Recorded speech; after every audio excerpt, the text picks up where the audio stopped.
प्रभु की भक्ति करने में हमें अपना जीवन को व्यतीत करना चाहिए, पर हम ऐसा नहीं कर पाते। हम दुनियादारी में, व्यापार में, बहुत सारी चीजों में उलझे हुए रहते हैं और ऐसा नहीं कर पाते।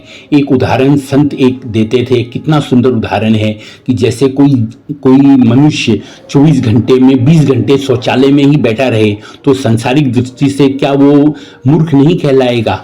वो मूर्ख ही कहलाएगा। वैसे ही 80-90 वर्ष के औसतन उम्र वाले मनुष्य 70 वर्ष तक अगर व्यापार में, भोगने में, दुनियादारी में बिता दे तो वो आध्यात्मिक दृष्टि से मूर्ख ही कहलाएगा। हमें सोचना चाहिए कि हम काल के मुंह में बैठे हैं, मृत्यु के मुंह में बैठे हैं।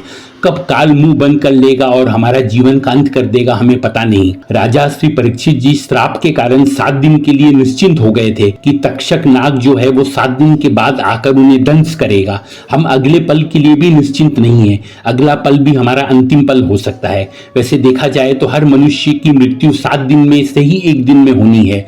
सोमवार, मंगलवार, बुधवार, बृहस्पतिवार, गुरुवार, शनिवार, रविवार, ये 7 दिन में ही होते हैं और इनमें से ही एक दिन हमारी मृत्यु होनी है। और वो कब होनी है ये हमें पता नहीं।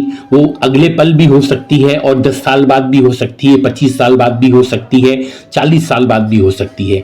तो हमें, जब हम निश्चिंत नहीं है कि कब हमारी मृत्यु होनी है, तो हमें अविलंब अपने जीवन की दिशा को बदलना चाहिए।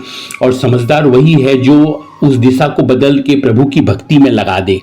क्योंकि हमारा जीवन अगर हम व्यापार में, भोगने में, दुनियादारी में बिताते रहेंगे और 90 वर्ष के भी हो जाएंगे और मृत्यु आ जाएगी तो हम साथ ले जाने लायक हमारे पास कुछ भी नहीं रहेगा। हम खाली हाथ आए थे, वैसे ही खाली हाथ हमें जाना पड़ेगा। मगर अगर हम अपनी जीवन की दिशा को बदल देते हैं और भक्ति करने लग जाते हैं तो भक्ति की कमाई हमारे साथ परलोक जाएगी, हमारा वहाँ मंगल और कल्याण करेगी और हमें प्रभु के धाम, प्रभु के श्री कमल चरणों में पहुंचा देगी। जय श्री हरि।